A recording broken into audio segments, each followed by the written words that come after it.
तो आज हम पढ़ने वाले हैं मर्ज सॉर्ट। ठीक है, तो मर्ज सॉर्ट मतलब हमारे एल्गोरिथम के सिलेबस में बहुत ज़्यादा इंपॉर्टेंट है और कई बार पेपर में आता रहता है। तो एक बार अच्छे से समझ लो इस वीडियो में।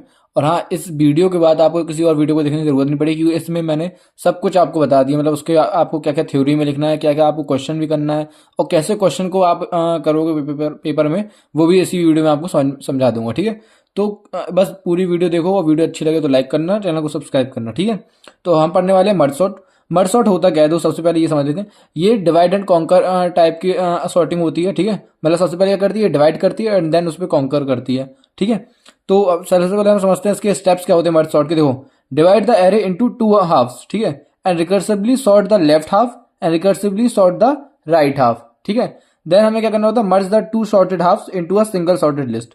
तो ये तो तुम्हारा हो गया स्टेप्स क्या होते हैं मर्ज सॉर्ट में। सबसे पहले तुम क्या करोगे, मर्ज सॉर्ट को हाफ कर दोगे एंड देन तुम्हारे पास एक लेफ्ट रहेगा एक राइट रहेगा, तो फिर उन दोनों में तुम क्या करोगे, शॉर्टिंग करोगे। ठीक है, तो अब हम समझते हैं उसके आगे एल्गोरिथम क्या होती है। देखो, मर्ज सॉर्ट की जो एल्गोरिथम होती है वो ये रही है। मर्ज सॉर्ट लेंगे हम, उसमें सबसे पहले हम एक एरे देंगे, देन हम लोग लो और हाई वैल्यू दे देंगे। मतलब लो वैल्यू सबसे लेफ्ट साइड वाली और हाई वैल्यू राइट साइड वाली। तो कई जगह तुम देखोगे लो लो या हाई लिखा रहेगा, तो कई जगह पे लेफ्ट और राइट भी हो सकता है इस चीज को। ठीक है, देन फिर हम लोग चेक करेंगे कि क्या लो हाई से छोटा है। अगर लो हाई से छोटा हुआ, देन हम लोग क्या करेंगे, मिड वैल्यू निकालेंगे। मिड वैल्यू निकालने के लिए low plus high divide by two कर देंगे। ठीक है, तो इस तरीके से तुम्हारी निकल जाएगी लो वैल्यू। ओके, देन तुम्हारा आगे होता है मर्ज सॉर्ट। मर्ज सॉर्ट के तुम क्या फिर तुम मर्ज सॉर्ट को क्या करोगे, कॉल करोगे यहाँ पे। और जब भी तुम मर्ज सॉर्ट को कॉल करोगे, देन तुम्हारे यहाँ पर आ जाएगा ए, एंड देन तुम यहाँ पर लिखोगे क्या, लो एंड मिड। ओके, तो इस तरीके से तुम्हारा ये चीज चलेगी। ये ब्लर हो रहा है, एक मिनट। अब ठीक है, तो ये इसी तरीके से होगी। एंड देन फिर से मर्ज सॉर्ट को कॉल करोगे, तो यहाँ पर ए मिड प्लस वन होगा एंड देन हाई हो जाएगा। ओके, तो यहाँ तक आपको आसानी से समझ में आ गया होगा। मतलब ये पूरी एल्गोरिथम है ये, जो कि याद कर लो आराम से। ठीक है, तीन चार लाइनों की है। एंड देन फिर मर्ज को हम लोग यहाँ पर फिर से कंबाइन करते हैं, तो ये लास्ट वाली हमारी लाइन ये दिखाती है। ठीक है, देन हमारा लास्ट में आता है टाइम कॉम्प्लेक्सिटी। टाइम कॉम्प्लेक्सिटी क्या होती है मर्ज सॉर्ट की, तो मर्ज सॉर्ट की best average and worst case, तीनों केसेस में n log n log n log n ही होती है। ठीक है, एन लॉग एन, ठीक है, यही रहती है तीनों में। एंड अगर हम लोग स्पेस कॉम्प्लेक्सिटी की बात करें, तो वो होती है हमारी ओ एन। ठीक है, क्यों ऐसी ओ एन क्यों होती है, क्योंकि यहाँ पर हम लोग क्या करते हैं, एक्स्ट्रा एरे की जरूरत पड़ती है जब हम लोग उसे सॉल्व करते हैं मर्ज सॉर्ट को। ठीक है, अब आप यहाँ पर कुछ चीजें और है मर्ज सॉर्ट के बारे में, जैसे कि ये डिवाइड एंड कॉन्कर का टाइप है। ठीक है, और अगर कोई पूछे, तुम्हारे पास क्वेश्चन भी आया है एकेटीयू में कि मर्ज सॉर्ट स्टेबल जो सॉर्टिंग होती है, स्टेबल सॉर्टिंग, उसके बारे में लिखो। तो मर्ज सॉर्ट जो होती है वो स्टेबल सॉर्टिंग में आती है। ठीक है, तो मर्ज सॉर्ट क्या है, स्टेबल सॉर्टिंग एल्गोरिथम है। देन हमारी आती है एप्लीकेशन। तो एप्लीकेशन की अगर बात करें, तो ये लिंक्ड लिस्ट और एक्सटर्नल सॉर्टिंग में इस्तेमाल होती है मर्ज सॉर्ट। ठीक है, तो हम कर लेते हैं मर्ज सॉर्ट पे एक क्वेश्चन, जिसमें आपको आसानी से समझ में आएगा कि मर्ज सॉर्ट किस तरीके से क्वेश्चन कराया जाता है। ठीक है, तो अब देखो, मर्ज सॉर्ट का क्वेश्चन करेंगे। सबसे पहले ये क्वेश्चन है, ये पीवाईक्यू भी है तुम्हारा, तो अच्छे से समझ लो किस तरीके से इसे करना है। ठीक है, तो सबसे पहले क्या करना है, देखो तुम्हारे पास एक एरे रहेगा एंड देन उसे अब तुम्हें डिवाइड करते जाना है। कैसे डिवाइड करोगे, पहले नंबर ऑफ एलिमेंट देखो। यानी यहाँ पर अगर तुम नंबर ऑफ एलिमेंट देखो, तो कितने, 1 2 3 4 5 6 7 8। तो तुम्हारा नंबर ऑफ एलिमेंट होगा 8। तो जब इसका तुम हाफ करोगे, तो हाफ तुम्हारे इसमें क्या आएगा, हाफ आएगा तुम्हारा 4। यानी तुम्हें क्या करना है, इन इस एरो को 4 4 के पार्ट में डिवाइड कर दोगे। ठीक है, तो जब तुम इसे डिवाइड करोगे इस एरो को, तो तुम्हारे पास जो नई चीज नया एरे आएगा, तो उस तरीके से वो तुम्हारा क्या होगा, कुछ यहाँ पर 4 एलिमेंट आएंगे और 4 एलिमेंट तुम्हारे इस साइड आ जाएंगे। ठीक है, तो यहाँ पे तुम्हारे 23, 11, 5 और 15, यहाँ पे तुम्हारा आएगा 68, 31, 4 और 17। तो ये तुम्हारे रहेंगे आगे नेक्स्ट एलिमेंट। ओके, अब अगर तुम आगे देखो, तो तुम्हारे यहाँ पर ये तुमने क्या किया, डिवाइड किया है। ठीक है, अब आगे भी तुम इसी को डिवाइड करोगे। कैसे, अब तुम्हारे पास ये वाला एक एरो हो गया, एक ये एरो हो गया, मतलब दो एरे हो चुके हैं। तो इसे फिर तुम आगे डिवाइड करोगे, और डिवाइड तब तक करते जाओगे जब तक सारे एलिमेंट क्या हो जाए, सिंगल ना हो जाए। तो हाफ हाफ में इसे भी डिवाइड कर दोगे, एंड देन इस वाले में भी तुम क्या करोगे, हाफ हाफ डिवाइड कर दोगे। ओके, तो अब तुम्हारे पास क्या है, 23 और 11 आ जाएगा तुम्हारे यहाँ पर, और यहाँ 5 और 15 आ जाएगा यहाँ पे। देन यहाँ पे तुम्हारा 68, 31, यहाँ पे 4 और 17। ठीक है, तो आई होप यहाँ तक आपको कोई दिक्कत नहीं होगी। देन अब क्या करोगे, अब अगेन फिर से डिवाइड करोगे, तो यहाँ पे फिर से डिवाइड करोगे, मतलब सिंगल सिंगल ले आओगे। ठीक है, मैंने बोला जब तक तुम डिवाइड करते जाओगे, जब तक तुम्हारे सारे एलिमेंट कितने आ जाए, सिंगल सिंगल ना हो जाए। यानी यहाँ 23 आ जाएगा तुम्हारा, 11 हो जाएगा, यहाँ पर 5, 15, देन यहाँ पर तुम्हारा 68, 31, 4 एंड 17। क्लियर, तो अब सबसे पहले तुम क्या करोगे, यहाँ पर देखोगे इन दोनों में से क्या ये छोटा है लेफ्ट वाला या राइट वाला छोटा है। जो छोटा एलिमेंट होगा वो आगे आ जाएगा और जो बड़ा होगा वो पीछे चला जाएगा। तो जब अब ये तुम्हारा क्या हुआ, यहाँ तक डिवाइड हो गया है। अब तुम इसे करोगे कॉन्कर यानी मर्जिंग, ठीक है। तो अब इन दोनों में तुम जब मर्ज करोगे तो तुम्हारे ये बनेगा कुछ इस तरीके का एरे, जिसमें 11 आगे होगा और 23 पीछे होगा। क्लियर। ना जब तुम इसमें मर्ज करोगे तो तुम्हारा कुछ एरे बनेगा, वो बनेगा इस तरीके से, यहाँ पर 5 आगे रहेगा 15 पीछे रहेगा।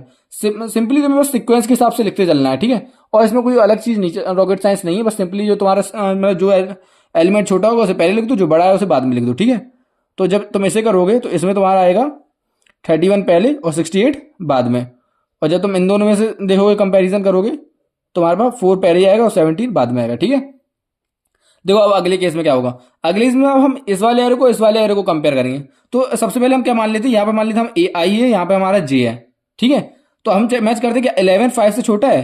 अब पहली बात तो यहाँ पर जब इन दोनों से हमारा जो एरे बनेगा वो हमारा आएगा 4 एलिमेंट का, तो हम 4 का ही एरे बना लेते हैं, ठीक है।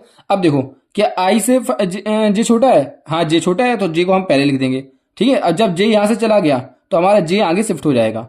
जब जे आगे शिफ्ट हुआ फिर हम चेक करेंगे आई और 11 में से कौन छोटा है, तो हम कहेंगे भाई आई छोटा है ना। तो अब आई की जो वैल्यू होगी वो हमारी यहाँ पर आ जाएगी। क्लियर। अब जैसे ही आई की वैल्यू यहाँ पर आई तो अब आई क्या हुआ, आगे शिफ्ट हो जाएगा। अब आई हमारा 23 है, जे हमारा 15 है, तो छोटा कौन है, जे। तो जे की वैल्यू हमारे फिर 15 आ जाएगी। एंड देन अब जे तो खत्म हो गया, आई किसी से कंपेयर हो नहीं पाएगा, तो हम एक मान लेते कि भाई यहाँ पर आगे क्या होगा, इन्फिनिटी होगा। और इन्फिनिटी से तो सभी छोटे ही रहेंगे, इसलिए अब 23 बीच क्या हुआ, इन्फिनिटी छोटा हुआ, तो अब 23 आ जाएगा। ये तो रही एक मतलब समझने वाली बात जो कि एक्चुअल में होती है। लेकिन अगर तुम्हें बाई चांस करना हो तो सिंपली तुम क्या करोगे, इसे बस असेंडिंग ऑर्डर में लिख दोगे, ठीक है। यानी जो छोटा होगा उसे पहले लिख दोगे, जो बाद में बड़ा होगा उसे बाद में ले आओगे, बस इतना ही करना है।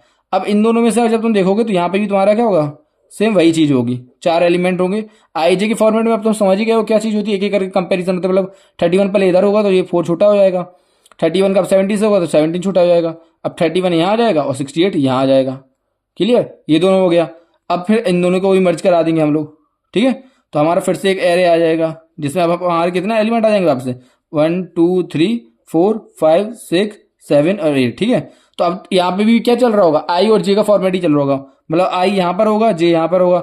आई जे में से कौन छोटा है, जे, तो जे वाली वैल्यू यहाँ आ जाएगी और जे को हम लोग आगे शिफ्ट करा देंगे। फिर हम चेक करेंगे आई और जे में कौन छोटा, तो आई की वैल्यू यहाँ पर आएगी, फिर आई को हम शिफ्ट करा देंगे। देन फिर हम चेक करेंगे आई और जे में कौन छोटा, तो आई की वैल्यू हमारी यहाँ आ जाएगी एंड आई को हम लोग शिफ्ट करा देंगे। फिर आई और जे में हम फिर चेक करेंगे तो आई की वैल्यू क्या होगी, 15 हो गई और जे की 17। तो आई छोटा है तो आई की वैल्यू यहाँ आ जाएगी। देन आई को फिर हम आगे शिफ्ट करा देंगे। तब 23 और 17 में से जे की वैल्यू छोटी है तो अब जे को फिर शिफ्ट कराएंगे। 23 और 31 में से 23 छोटा है, ठीक है। अब 31 आ जाएगा एंड देन 68 आएगा, क्योंकि अब यहाँ पे कोई कंपेरिजन का बचा ही नहीं है, ठीक है। तो इस तरीके से हम लोग करते हैं मर्जिंग, ठीक है। तो ये है पूरा क्वेश्चन। जैसे हमारा क्वेश्चन ये था, इसे हमने पहले नंबर ऑफ एलिमेंट देखे एंड देन डिवाइड किया। अब अगर बाई चांस तुम्हारे दिमाग में सवाल आया कि भाई देखो यहाँ पर तो 8 एलिमेंट थे, तुमने डिवाइड करा दिया, 4 4 में बांट दिया। बाई चांस अगर 9 एलिमेंट होते तो तब क्या करते, तब देखो ये सीन होता है कि देखो 9 एलिमेंट है तो इस साइड 5 ले लो, इस साइड 4 ले लो, तो इस तरीके से डिवाइड कर लो, ठीक है। मतलब ऐसे ले सकते हो, 7 होंगे तो यहाँ 4 ले लो, इस साइड 3 ले लो, ऐसे, ठीक है। एंड उसे बस अलग अलग करके ले चलना है, अकेले अकेले फॉर्मेट में ले जाओगे और ऐसे तोड़ते हुए जाओगे, जब तक तोड़ोगे जब तक सारे एलिमेंट क्या ना हो जाए, अलग अलग ना हो जाए। और जैसे ही सब अलग अलग हुए देन तुम उसे क्या करोगे, मर्ज करोगे। और मर्ज करते करते जाओगे तो इस तरीके से मर्ज हो जाएगा। फिर बस एक ट्रिक में समझ लो या कुछ भी समझ लो कि तुम्हें इनडायरेक्टली बस लिखना है सीक्वेंस में, ठीक है। और ऐसे ब्रेक डाउन दिखा दोगे तो तुम्हारा पूरा का पूरा क्वेश्चन हो जाएगा कंप्लीट, ठीक है। तो ये हो गया तुम्हारा सॉर्टिंग, मर्ज सॉर्ट, ओके। और यहाँ पर जो तुम्हें थ्योरी पार्ट बताया था वो भी अच्छे से ध्यान रखना कि भाई जो जो इसमें थ्योरी में था कि मर्ज सॉर्ट होता क्या है, इसकी टाइम कॉम्प्लेक्सिटी क्या है, तो वो सब प्रॉपर याद रखना। क्योंकि टाइम और इसकी जो एल्गो है वो बहुत इजी है, अच्छे से याद कर लो, क्योंकि ये पेपर में ना कई बार आया है Q2 के, ठीक है। तो हो सकता है अब आगे भी आए। और टाइम कॉम्प्लेक्सिटी जो है इसकी वो n log n होती है हर केस में, best average and worst case में, ठीक है। तो ये याद रखना। बाकी वीडियो अब यहीं पे खत्म करते हैं। वीडियो अच्छी लगी तो लाइक करना, चैनल को सब्सक्राइब करना और अपने दोस्तों के साथ जरूर शेयर करना, ठीक है। Tata bye bye.